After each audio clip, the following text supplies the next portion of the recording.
Waktu ngopi di kedai kopi, Coffee Addict pun berakhir di tengah malam. Obrolan sepertinya akan dilanjutkan di siang hari ini. Kali ini obrolan bakal dilanjutin lagi, meskipun tidak bersama Mas Mul, karena ngopi siang hari ini aku obrolin dengan seorang guest yang wajahnya nggak mau dimasukin ke dalam video. Sebelum ngobrol-ngobrol soal kenapa masyarakat Tanjung Pinang suka dengan ngopi, terlebih dahulu aku cari bahan obrolan di kepala supaya waktu berjumpa dengan guest nanti aku nggak kekurangan argumen waktu diskusi ya. Di lain sisi ada pertanyaan yang mengganjal di hatiku soal kepedulian terhadap masyarakat Tanjung Pinang. Sampai kami ingin tahu kenapa mereka suka ngopi. Aku juga seperti berbantah-bantahan dengan argumenku sendiri saat ini teman-teman. Kalimat yang sinis bilang peduli amat sama orang-orang yang suka ngopi. Terus kalau sudah tahu kenapa mereka suka ngopi, mau apa lagi gitu? Untuk apa aku pengen tahu? Gunanya apa? Itu pertanyaan-pertanyaan itu berkecamuk dalam pikiran sebelum jumpa sama guest dan sharing di sana. Banyaknya pertanyaan itu aku jadi berpikir sambil berjalan menuju kedai kopi bersama. Nama kedai kopinya tuh kedai kopi bersama di seputaran Jalan Raja Haji Fisabilillah tempatnya. Aku telusuri jalan dari simpang lampu merah Al-Baik menuju bundaran Stisipol. Sambil berpikir, sambil kulirik kiri kanan banyak sekali kedai kopi yang buka. Dalam hati kecilku bilang, patut aja Mas Jaka bilang di narasinya kemarin bahwa Tanjung Pinang ini adalah negeri sejuta kedai kopi. Sebelum jumpa simpang TCC atau bundaran Stisipol, aku coba mulai berargumen soal menjawab pertanyaan tentang kepedulianku yang ingin tahu alasan kenapa masyarakat Tanjung Pinang sangat suka ngopi. Aku jadi coba pengen mendapatkan kebenaran ya, dengan cara berpikir induktif. Contohnya kayak gini, teman-teman. Kedai kopi di Jalan Raja Haji Fisabilillah ada 300 buah lebih bahkan. Setiap kedai kopi itu punya nama masing-masing, punya konsep masing-masing. Tapi punya kesamaan yaitu cangkir kopinya semuanya hampir sama. 99,9% sama. Di Jalan Pemuda juga ada 100 lebih. Di Jalan Soekarno-Hatta ada 70 lebih kedai kopi. Agaknya masyarakat Tanjung Pinang ini memang punya hobi ngopi. Nah terus, apa hubungannya antara variabel realitas masyarakat Tanjung Pinang yang suka ngopi itu dengan variabel keingintahuanku soal sukanya mereka ngopi? Ada lagi pertanyaan kayak gitu teman-teman di pikiran. Hubungannya adalah pengetahuan. Karena dengan mendapatkan informasi yang mengatakan bahwa masyarakat Tanjung Pinang ternyata punya hobi ngopi, maka pengetahuanku menjadi bertambah. Nah, kalau pengetahuanku udah bertambah satu, terus mau apa lagi? Mau apa lagi? Kalau ditanya seperti itu, yang jelas aku mau ngopi di jutaan kedai-kedai kopi itu. Gitu teman-teman. Aku pengen tahu gimana sensasinya ngopi di setiap kedai kopi itu. Itu jawaban untuk lawan debat, teman-teman. Untuk lawan sharing. Padahal jawaban sesungguhnya aku lagi dihukum sama Mas Jaka untuk mengelilingi seluruh kedai kopi yang ada di Tanjung Pinang. Masih ada dua pertanyaan lagi yang menggelitik untuk aku jawab dalam alam pikiran ini. Setelah mengetahui jawaban soal hobi ngopinya masyarakat Tanjung Pinang, terus untuk apa?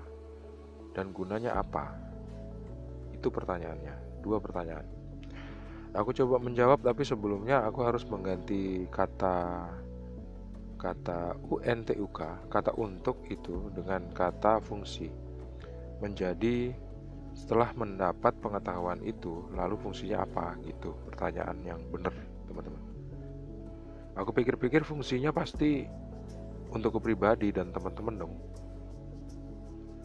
Aku jawab yang diriku aja deh.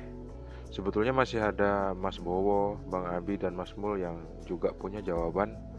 Tapi biar aku aja yang menjawab tanpa menjadi representasi dari mereka bertiga.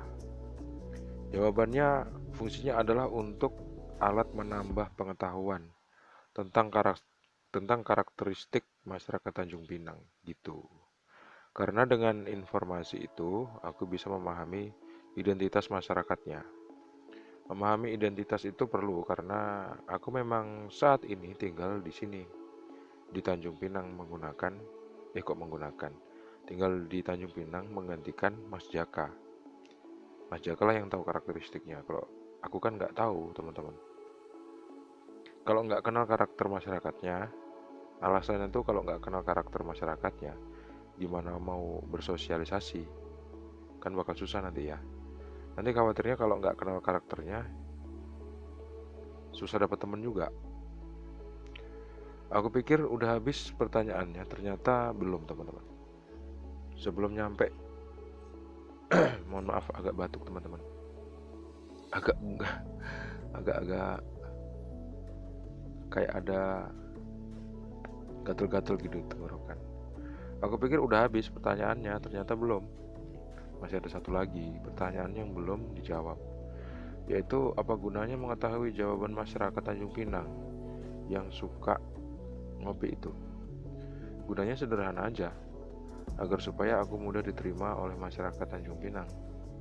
Karena masyarakat Tanjung Pinang suka ngopi di kedai-kedai kopi, maka aku bakal mudah diterima oleh mereka apabila aku juga ngopi di kedai-kedai kopi itu.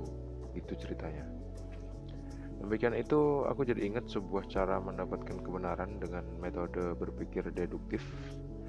Soal aku bakal diterima atau tidak itu udah lain urusannya. Ya, yang di atas itu kan soal logika ya teman-teman. Kalau soal realitas ya harus dibuktikan dulu dengan observasi ke kedai-kedai kopi.